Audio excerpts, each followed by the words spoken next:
안녕하십니까. 원주권 뉴스입니다. 강원도 의회가 논란이 뜨거운 육아 기본수당 예산 편성 문제를 집중적으로 심사했습니다. 강원도 의회 사회문화위원회는 오늘 강원도 보건복지여성국을 상대로 243억 원을 편성한 육아 기본수당을 집중 심의했습니다. 도 의원들은 육아 기본수당 정책의 실효성과 지속 가능성, 형평성 문제를 집중적으로 거론하며 강원도의 추가적인 대책 마련을 촉구했습니다. 이에 따라 예산안 편성 여부는 오는 30일 정부와의 사회보장 협의가 끝난 이후인 오는 12월 3일에 최종적으로 결정하기로 했습니다. 지역 주민과 함께하는 정부의 건강보험 보장성 강화 정책 관련 팟캐스트 방송 토론회가 오늘 원주 혁신도시 국민건강보험공단에서 열렸습니다. 건보공단은 자체 팟캐스트 방송 토론회에서 도내 대학 교수와 시민단체 관계자, 주민 등 10명의 패널진과 소통의 장을 가졌습니다. 의료비의 본인 부담 상한제, 건보 비급여의 급여화 등에 대한 패널들의 질문에 김용익 이사장이 답변하는 방식으로 진행됐습니다. 공단은 이를 계기로 건강보험 제도와 관련해 지역 주민과의 소통 창구를 마련하고 정책에 반영할 예정입니다.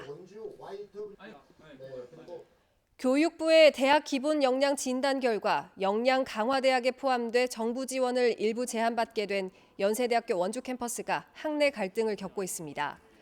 인문예술대학 비상대책위원회 학생들을 비롯한 30여 명의 학생들은 오늘 교내에서 행진하며 학교 측이 추진하는 대학 구조 개혁안에 대한 규탄 집회를 열었습니다. 학생들은 혁신안에 인문학과의 통폐합을 암시하는 구조개혁 내용이 담겨 있고 본부 재단은 투자 없이 원주 캠퍼스의 자구적 노력만을 강조하고 있다고 반발하고 있습니다. 사업자가 환경영향평가 협의 내용을 지키지 않을 경우 구체적인 경제적 제재가 가능하도록 하는 내용이 담긴 환경영향평가법 시행령이 내일부터 시행됩니다. 원주지방환경청은 개정된 시행령에 따라 원상복구 명령이 내려지면 과징금 부과 기준이 총 공사비의 3%로 정해졌고 법령 위반 행위에 대한 과태료 부과 기준도 최대 2천만 원에서 5천만 원으로 2.5배 높아진다고 밝혔습니다. 또 환경영향평가협의회에 환경영향평가서 거짓, 부실검토 전문위원회가 구성돼 운영에 들어갑니다. 학교 주변에 먹거리가 부족한 농촌 지역 작은 학교 학생들을 위한 사랑에 찾아가는 푸드샵 행사가 열립니다. 횡성군 지역사회보장협의체는 오늘부터 사흘 동안 횡성 청일과 서원, 강림 지역의 초등학교와 중학교를 돌며 학생 160여 명에게 무료 간식을 제공합니다. 푸드샵은 방과 후 시간을 활용해 학생들과 함께 샌드위치와 소시지 떡꼬치를 직접 만들어보는 시간도 갖습니다. 평창군이 오늘 산양삼 특구 변경 기본계획 용역을 점검하고 임산물 클러스터 발전 방안을 모색하기 위한 운영위원회를 열었습니다. 오늘 회의에는 산림과 임업 관련 단체 대표와 학계 전문가, 관계 공무원 등이 참석해 산양삼 특구의 기반 마련에 대한 종합평가, 특구의 중장기 계획 수립 등에 대해 논의했습니다.